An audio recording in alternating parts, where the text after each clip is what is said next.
புதுவையில் 1 litre petrol 11 நாட்களில் ரூபாய் 6 உயர்ந்து ரூபாயை தாண்டியது. இதனால் வாகன ஓட்டிகள் கலக்கமடைந்துள்ளனர். புதுவையில் கடந்த ஆண்டு மே மாதம் 1 லிட்டர் பெட்ரோல் ரூபாய் 56 காசுகளுக்கும், டீசல் ரூபாய் 2 காசுகளுக்கும் விற்பனையானது. தொடர்ந்து விலை உயர்ந்ததால் நவம்பர் மாதத்தில் 1 லிட்டர் பெட்ரோலின் விலை ரூபாய் 79க்கும், டீசல் ரூபாய் 66 காசுகளுக்கும் விற்பனையானது. விலையை குறைக்க பல்வேறு தரப்பினரும் கோரிக்கை விடுத்தனர். இதைத் தொடர்ந்து தீபாவளி பண்டிகையொட்டி கடந்த நவம்பர் மாதம் மத்திய அரசு பெட்ரோல் மீதான கலால் வரி ரூபாயும், டீசல் மீதான கலால் வரி ரூபாயும் குறைத்து அறிவித்தது. இதனால் நாடு முழுவதும் பெட்ரோல் டீசல் விலை குறைந்தது. புதுச்சேரி அரசு சார்பில் பெட்ரோல் டீசல் மீதான வாட் வரி ரூபாயை குறைத்து முதல்வர் ரங்கசாமி அரசாணை வெளியிட்டார். அதனால் பெட்ரோல் விலை ரூபாய் 79 காசுகளிலிருந்து ரூபாய் 94 காசுகளாகவும், டீசல் விலை ரூபாய் 66 காசுகளிலிருந்து ரூபாய் 58 காசுகளாக விற்பனை செய்யப்பட்டது. கடந்த 4 மாதங்களாக இந்த விலையில் எந்த மாற்றமும் இன்றி விற்பனை செய்யப்பட்டது. கடந்த 20ஆம் தேதி பெட்ரோல் ரூபாய் 7 காசுகளுக்கும், டீசல் ரூபாய் 70 காசுகளுக்கும் விற்பனையானது. மறுநாள் முதல் தினசரி 30 பைசா முதல் 82 பைசா வரை உயர்ந்து வந்தது. 11 நாட்களில் லிட்டருக்கு ரூபாய் வரை உயர்ந்தது. இன்று புதுவையில் பெட்ரோல் லிட்டர் 77 பைசா உயர்ந்து ரூபாய் 34 காசுகளுக்கு விற்கப்பட்டது. இதனால் வாகன ஓட்டிகள் கலக்கமடைந்துள்ளனர்.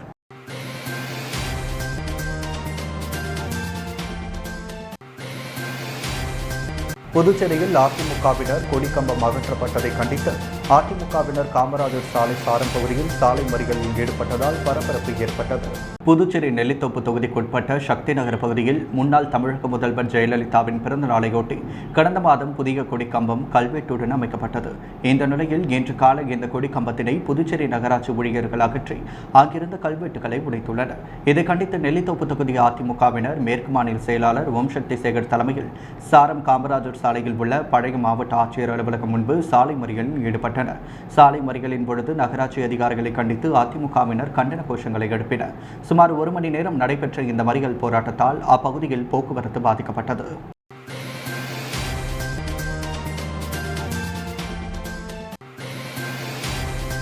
புதுச்சேரியில் நகர அமைப்பு உதவியாளர்களுக்கு இளநிலை நகர அமைப்பாளர் பணி ஆணையை முதல்வர் ரங்கசாமி வழங்கினார். புதுச்சேரி நகர மற்றும் கிராம அமைப்பு துறையில் பணியாற்றும் 6 நகர அமைப்பு உதவியாளர்கள் தற்பொழுதைய பணிப்பொறுப்பு அடிப்படையில் நகர அமைப்பு குழுமங்களின் இளநிலை நகர அமைப்பாளர்களாக நியமிக்கப்பட்டுள்ளனர். இதற்கான பணியாணையை சட்டப்பேரவையில் முதல்வர் ரங்கசாமி வழங்கினார். அப்பொழுது சபாநாயகர் செல்வம், சட்டமன்ற உறுப்பினர்கள் ஆறுமுகம், தட்சிணாமூர்த்தி, ரமேஷ், நகர அமைப்பு குழும உறுப்பினர் செயலர் கந்தர் செல்வம் ஆகியோர் உடனிருந்தனர்.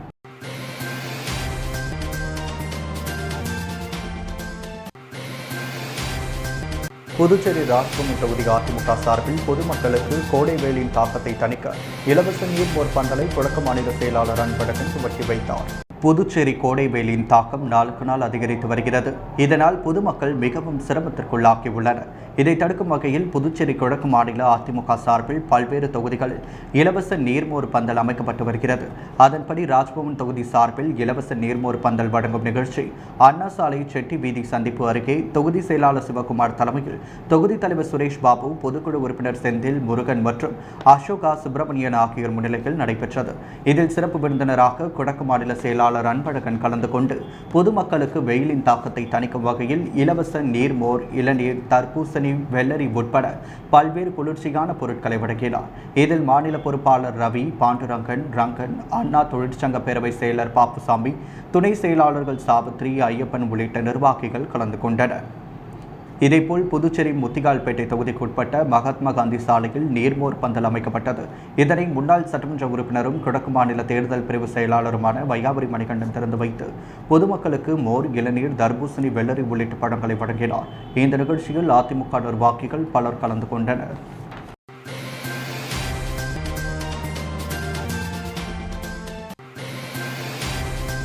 பாரதிதாசன் மகளிர் கல்லூரியில் நடைபெற்ற மாபெரும் மகளிர் தின விழாவில் தன்னம்பிக்கை கலைக்குழு மற்றும் துறை ஆறுமுக மைய அறக்கட்டளை இணைத்து பாரதி கண்ட புதுமை பெண் தொடர் சாதனை மங்கையேறி கௌரவிக்கும் நிகழ்ச்சி நடைபெற்றது.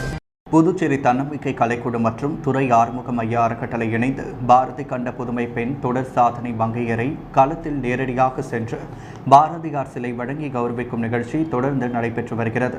அதன்படி மாபெரும் மகளிர் தின விழா கொண்டாட்டம் பாரதிதாசன் மகளிர் கல்லூரியில் நடைபெற்றது. இந்நிகழ்வில் அனைவரையும் துறை ஆறுமுக மைய அறக்கட்டளை நிறுவனர் தனலட்சுமி வரவேற்று பேசினார். அதைத் தொடர்ந்து பாரதிதாசன் மகளிர் கல்லூரியின் முதல்வர் முனைவர் ராஜி சுகுமார் வாழ்த்துரை வழங்கினார். இவர்களைத் தொடர்ந்து ஜிப்மர் எழுத்தாளர் சுருக்கெழுத்தாளர் இளவரசி சங்கர் கல்லூரி மாணவிகளிடம் பாரதியாரின் கனவுகளை நனவாக்க சிறப்புரையாற்றினார். இந்த நிகழ்ச்சியில் குழந்தை அமுதன் பாரதியார் வேடம் அணிந்து பாரதியார் கவிதை பாடினார். இதில் புதுச்சேரி ஆளுநர், போக்குவரத்து துறை நீதிபதி, அம்மையார், மருத்துவர், செவிலியர், காவல்துறையினர், போக்குவரத்து துறை கான்ஸ்டபிள் என உலக சாதனை படைத்த எழுத்தாளர் முதல் சிறு தொழில் செய்யும் தொழிலாளி, கட்டுமான பணி செய்யும் பெண் தொழிலாளி, மாற்றுத்திறனாளி, குழந்தை மாற்றுத்திறனாளிகள், திருநங்கைகள் என 30க்கும் மேற்பட்ட சாதனை மங்கையரை இரு அமைப்பின் சார்பாக பாரதியார் சிலை வழங்கி கௌரவிக்கப்பட்டது.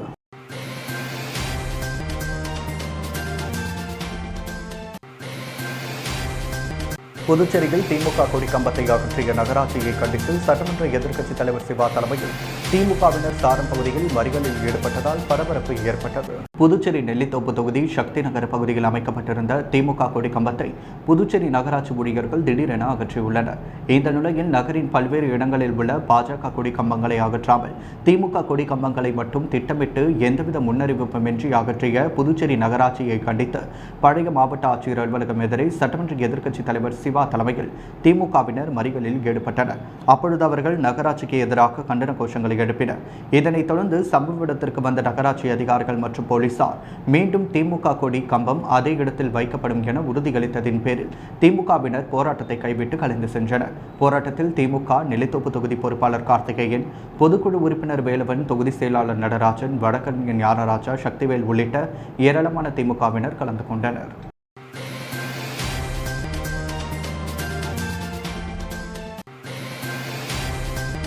கிருமாம்பாக்கம் அடுத்த கன்னியகோவில் பகுதியில் மது குடிக்க பணம் தராததால் கல்லால் அடித்து அந்த நபரை கொலை செய்த சம்பவம் அப்பகுதியில் பரபரப்பை ஏற்படுத்தியுள்ளது. புதுவை அருகே கிருமாம்பாக்கத்தை அடுத்த கன்னியகோவில் 4 முனை சந்திப்பில் தனியார் மதுபான கடை உள்ளது. இந்த கடையின் அருகில் சிமெண்ட் கடை மற்றும் டீ கடை உள்ளது. இரவு நேரங்களில் அங்கு பழைய பேப்பர் மற்றும் பொருட்களை சேகரித்து விற்பனை செய்து அதில் கிடைக்கும் பணத்தில் மது குடிக்கும் சிலர் தூங்குவது வழக்கம். அதுபோல் நேற்றிரவு அந்த கடைகள் முன்பு 2 பேர் படுத்து தூங்கினர். நள்ளிரவு 2 மணியளவில் ஒரு சைக்கோ நபர் அங்கு வந்தார். அவர் அங்கு தூங்கிக் கொண்டிருந்த ஒருவரிடம் மது குடிக்க பணம் கேட்டார். அதற்கு அவர் தன்னிடம் 50 ரூபாய் மட்டுமே உள்ளது, அந்த பணத்தை தர முடியாது என மறுத்துள்ளார். இதனால் ஆத்திரமடைந்த அந்த சைக்கோ நபர் அங்கு கிடந்த சிமெண்ட் கல்லை எடுத்து பணம் தர மறுத்தவரை சரமாரியாக தலையில் தாக்கினார். இதில் படுகாயமடைந்த அவர் இரத்த வெள்ளத்தில் பிணமானார். இதை கண்ட அவருடன் தூங்கிக் கொண்டிருந்த மற்றொருவர் அதிர்ச்சி அடைந்து கல்லால் தாக்கிய சைக்கோ நபரை தட்டி கேட்டார். அவரையும் அந்த நபர் கல்லால் தலையில் தாக்கியுள்ளார். அப்பொழுது அந்த வழியாக மோட்டார் சைக்கிளில் வந்த 2 பேர் இது பற்றி கிருமாம்பாக்கம் போலீசாருக்கு தகவல் தெரிவித்தனர். சம்பவ இடத்திற்கு தெற்கு பகுதி police superintendent Ravikumar, inspector Varadarajan, sub இன்ஸ்பெக்டர்கள் முருகானந்தம், தமிழரசன் மற்றும் போலீசார் விரைந்து வந்தனர். அங்கு படுகாயத்துடன் இரத்த வெள்ளத்தில் கிடந்தவரை மீட்டு சிகிச்சைக்காக அருகில் உள்ள தனியார் மருத்துவக் கல்லூரி மருத்துவமனையில் சேர்த்தனர். மேலும் கொலை செய்யப்பட்டவரின் உடலை கைப்பற்றி பிரேத பரிசோதனைக்காக கதிர்காமம் மருத்துவக் கல்லூரி மருத்துவமனைக்கு அனுப்பி வைத்தனர். இதைத் தொடர்ந்து சம்பவ இடத்திலேயே நின்று கொண்டிருந்த கொலையாளியை பிடித்து விசாரணை நடத்தினர். விசாரணையில் அவர் கடலூர் மாவட்டம் குறிஞ்சிப்பாடி அருகே குட்டியாங்குப்பத்தை சேர்ந்த மணிகண்டன் என்பதும் இவர் கடந்த சில மாதங்களாக இப்பகுதியில் சுற்றித் திரிந்து வந்ததும் தெரியவந்தது. மனநோயாளியான இவர் மேலும் 3 பேரை கொலை செய்ய உள்ளதாக போலீசாரிடம் கூறிக்கொண்டே இருந்தார். இதற்கிடையே கிருமாம்பாக்கம் அருகே நரம்பை சுடுகாட்டில் ஒருவர் இன்று காலை இரத்த காயங்களுடன் பிணமாக கிடப்பதாக போலீசாருக்கு தகவல் வந்தது. இதையடுத்து போலீசார் சம்பவ இடத்திற்கு சென்று கொலை செய்யப்பட்டவரின் உடலை கைப்பற்றி பிரேத பரிசோதனைக்கு அனுப்பி வைத்தனர். ஆனால் கொலை செய்யப்பட்ட 2 பேரும் யார், எந்த ஊர் என்பது தெரியவில்லை. இருவரையும் சைக்கோ நபரான மணிகண்டன் தான் கல்லால் தாக்கி கொலை செய்திருப்பது தெரியவந்தது. தொடர்ந்து சைக்கோ நபரிடம் போலீசார் விசாரணை நடத்தி வருகின்றனர். மேலும் கொலை செய்யப்பட்டவர்கள் யார் என்ற விவரம் குறித்தும் விசாரணை மேற்கொண்டு வருகின்றனர். கிருமாம்பாக்கத்தில் இந்த இரட்டை கொலை சம்பவம் அப்பகுதியில் பரபரப்பை ஏற்படுத்தியுள்ளது.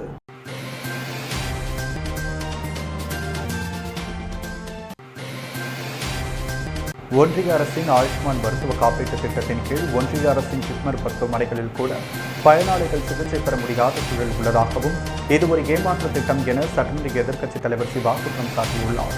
இன்று நடைபெற்ற புதுச்சேரி மாநில சட்டப்பேரவை கூட்டத்தில் ஏப்ரல் மாதம் முதல் ஆகஸ்ட் மாதம் வரை உள்ள 5 மாதத்திற்கான இடைக்கால பட்ஜெட்டாக 3613 கோடி ரூபாயை பேரவையில் நிதியமைச்சர் பொறுப்பு வகிக்கும் முதல்வர் ரங்கசாமி தாக்கல் செய்தார். இன்றைய கூட்டத்தில் முழுமையான பட்ஜெட் தாக்கல் செய்யாததை கண்டித்தும் மக்கள் நலத் திட்டங்களை நிறைவேற்றாத அரசை கண்டித்தும் சட்டமன்ற எதிர்க்கட்சித் தலைவர் சிவா தலைமையில் திமுக சட்டமன்ற உறுப்பினர்கள் நாஜிம், மணிபால் கண்ணடி, செந்தில்குமார், சம்பத், நாக தியாகராஜன் மற்றும் காங்கிரஸ் சட்டமன்ற உறுப்பினர் ரமேஷ், பரம்பத் ஆகியோர் பேரவையில் இருந்து வெளிநடப்பு செய்தனர். சிறிது நேரத்திற்கு பிறகு பேரவை நிகழ்வுகளில் ஏற்று பேசிய சட்டமன்ற எதிர்க்கட்சித் தலைவர் சிவா, தமிழகத்தில் கலைஞர் மருத்துவ காப்பீட்டு திட்டத்தின் மூலம் இந்தியாவின் எந்த மருத்துவமனைகளில் வேண்டுமானாலும் சிகிச்சை பெறலாம் என்ற நிலை உள்ளதாகவும், ஆனால் புதுச்சேரியில் செயல்படுத்தப்பட்டு வரும் ஒன்றிய அரசின் மருத்துவ காப்பீட்டு திட்டமான ஆயுஷ்மான் திட்டத்தின் மூலம் பயனாளிகள் ஒன்றிய அரசின் ஜிப்மர் மருத்துவமனையில் கூட சிகிச்சை பெற முடியாத சூழல்தான் நிலவி வருவதாகவும் இது ஒரு ஏமாற்று திட்டம் என குற்றம் சாட்டினார். இதே குற்றச்சாட்டை திமுக, காங்கிரஸ் சட்டமன்ற உறுப்பினர்களும் பேரவையின் முன்வைத்தனர். தொடர்ந்து சட்டமன்ற உறுப்பினர்கள் தங்கள் தொகுதியில் நிலவக்கூடிய மக்கள் பிரச்சினை குறித்து பேசினர். இதையடுத்து சட்டமன்றத்தை காலவரையின்றி சபாநாயகர் செல்வம் ஒத்திவைத்தார்.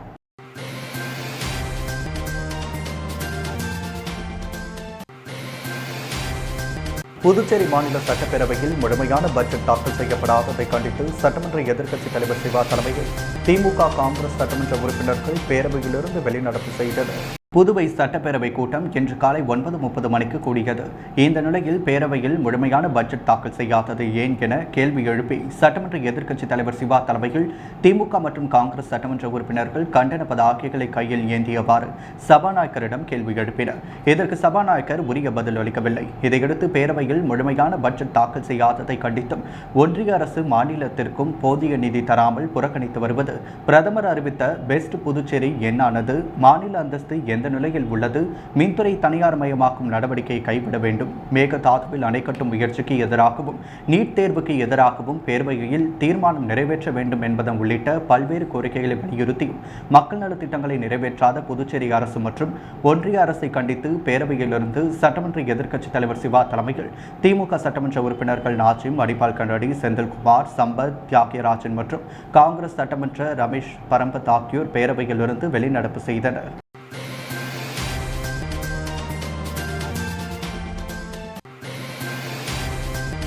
புதுவை பாரதிதாசன் அரசு மகளிர் கல்லூரி மருத்துவமனையுடன் இணைந்து இரத்த தான முகாம் நடத்தியது. இதில் ஏராளமானோர் பங்கேற்று பயன்பெற்றனர். பாரதிதாசன் அரசு மகளிர் கல்லூரியில் நாட்டு நலப்பணி திட்ட சிறப்பு முகாம் துவங்கப்பட்டது. கல்லூரி முதல்வர் முனைவர் ராஜசுகுமார் தலைமை தாங்கினார். முகாமின் ஒரு பகுதியாக பாரதிதாசன் கல்லூரியில் ஜிப்மர் இரத்த வங்கியும் இணைந்து ஏற்பாடு செய்திருந்த இரத்த தான முகாம் நிகழ்ச்சி நடைபெற்றது. ஜிப்மர் இரத்த வங்கியின் பொறுப்பாளர் மருத்துவர் வடிவில் இரத்த தானம் செய்வதன் அவசியம் மாணவியர்களுக்கு விளக்கி கூறினார். மேலும் இரத்த தான முகாமில் மாணவியர்கள், ஆசிரியர்கள், பெற்றோர்கள் மற்றும் தன்னார்வலர்கள் ஆர்வமுடன் கலந்து கொண்டு இரத்த தானம் செய்தனர். இந்த நிகழ்ச்சிக்கான ஏற்பாடுகளை கல்லூரியின் நாட்டு நலப்பணி திட்ட ஒருங்கிணைப்பாளர் நித்யா செய்திருந்தார்.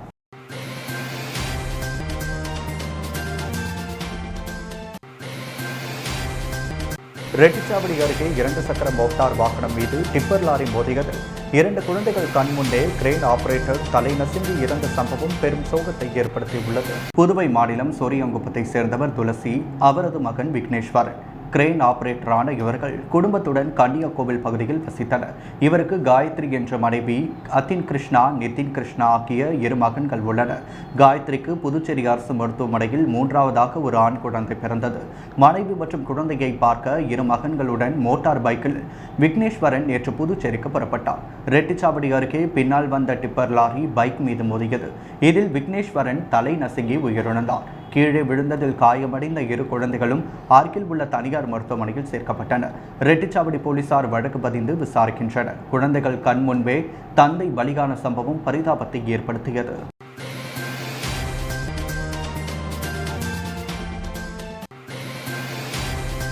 ஆரோவில் அருகே அங்காளம்மன் கோவிலில் கூழ்வார்த்தல் நிகழ்ச்சி வெகு விமர்சையாக நடைபெற்றது. இதில் திரளான பக்தர்கள் கலந்து கொண்டு சுவாமி தரிசனம் செய்தனர். விழுப்புரம் மாவட்டம் பாரோவில் அருகே ஆப்பரப்பட்டு கிராமத்தில் அமைந்துள்ளது ஸ்ரீ அங்காள பரமேஸ்வரி அம்மன் ஆலயம் 19ஆம் ஆண்டு மயான கொள்ளை விழாவை முன்னிட்டு நேற்று பால் அபிஷேகம் மற்றும் கொடியேற்றத்துடன் துவங்கியது. விழாவின் 2ஆம் நாளான இன்று அம்மனுக்கு கூழ் வார்த்தல் நிகழ்ச்சி வெகு விமர்சையாக நடைபெற்றது. இதில் அப்பகுதியிலிருந்து 300க்கும் மேற்பட்ட பெண்கள் கூழ் குடங்களை சுமந்து கொண்டு அம்மனுக்கு நேர்த்தி கடன் செலுத்தினர். மேலும் விழாவின் முக்கிய நிகழ்வான மிளகாய் பொடி அபிஷேகம் மற்றும் மயான கொள்ளை நிகழ்வு நாளை கோவில் திடலில் நடைபெற உள்ளது குறிப்பிடத்தக்கது.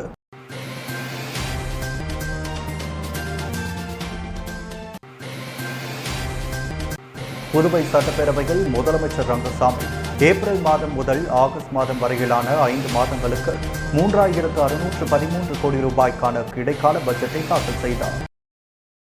புதுவை சட்டசபையில் வழக்கமாக மார்ச் மாதம் பட்ஜெட் தாக்கல் செய்யப்படும். கடந்த 10 ஆண்டாக மார்ச் மாதம் இடைக்கால பட்ஜெட் தாக்கல் செய்யப்பட்டு ஜூன் முதல் ஆகஸ்ட் மாதத்திற்குள் முழு பட்ஜெட் தாக்கல் செய்யப்பட்டு வருகிறது. சட்டமன்ற தேர்தலுக்கு முன்பு காங்கிரஸ் ஆட்சி கவிழ்ந்ததால் மத்திய அரசு புதுவைக்கான இடைக்கால பட்ஜெட் பாராளுமன்றத்தில் தாக்கல் செய்யப்பட்டது. என்ஆர் காங்கிரஸ் ஆட்சி பொறுப்பேற்று கடந்த ஆகஸ்டில் முழுமையான பட்ஜெட் தாக்கல் செய்தது. இந்த நிலையில் முழுமையான பட்ஜெட்டிற்கான பூர்வாங்க பணிகள் முடிவடையாததால் இந்த நிதியாண்டிற்கும் இடைக்கால பட்ஜெட் தாக்கல் செய்ய அரசு முடிவெடுத்துள்ளது. இதற்காக கடந்த பிப்ரவரி மாதம் கூடிய சபையின் தொடர்ச்சியாக இன்று சட்டசபை கூடியது. காலை 9:30 மணிக்கு சபாநாயகர் ஏம்பலம் செல்வம் குரல் வாசித்து சபை நிகழ்வை துவக்கி வைத்தார். தொடர்ந்து நிதி பொறுப்பு வகிக்கும் முதலமைச்சர் ரங்கசாமி ஏப்ரல் மாதம் முதல் ஆகஸ்ட் மாதம் வரையிலான 5 மாதங்களுக்கு 3613 கோடிக்கான இடைக்கால பட்ஜெட்டை சபையில் தாக்கல் செய்தார். இதை சபாநாயகர் ஏம்பலம் செல்வம் குரல் வாக்கெடுப்பு நடத்தி சபையின் ஒப்புதலை பெற்றார். தொடர்ந்து 2021-22ஆம் நிதியாண்டிற்கு கூடுதல் செலவினங்களை முதலமைச்சர் அமைச்சர்கள் துறை வாரியாக முன்மொழிந்தனர். இதற்கும் சபையில் குரல் வாக்கெடுப்பு நடத்திய சபாநாயகர் செல்வம் ஒப்புதல் பெற செய்தார். சபையில் இடைக்கால பட்ஜெட்டை முதலமைச்சர் தாக்கல் செய்த பொழுது எதிர்க்கட்சித் தலைவர் சிவா குறுக்கிட்டு ஏன் முழுமையான பட்ஜெட்டை தாக்கல் செய்யவில்லை? கடந்த ஆண்டும் இடைக்கால பட்ஜெட் தான் தாக்கல் செய்யப்பட்டது. முழுமையான பட்ஜெட்டை எப்பொழுது தாக்கல் செய்வீர்கள்? மத்திய அரசு நிதி தரவில்லையா என கேள்வி எழுப்பினார். அவருடன் திமுக காங்கிரஸ் சட்டமன்ற உறுப்பினர்களும் எழுந்து நின்று கேள்வி எழுப்பினர். திமுக காங்கிரஸ் சட்டமன்ற உறுப்பினர்கள் நீட், மாநில அந்தஸ்து, மின்துறை தனியார் மயமாக்கியவை தொடர்பான பேனர்களை தூக்கி காண்பித்தனர். அப்பொழுது சபாநாயகர் குறுக்கிட்டு உறுப்பினர்கள் அமைதியாக இருக்கும்படியும் முதலமைச்சர் உரிய நேரத்தில் பதிலளிப்பார் எனவும் தெரிவித்துள்ளார்.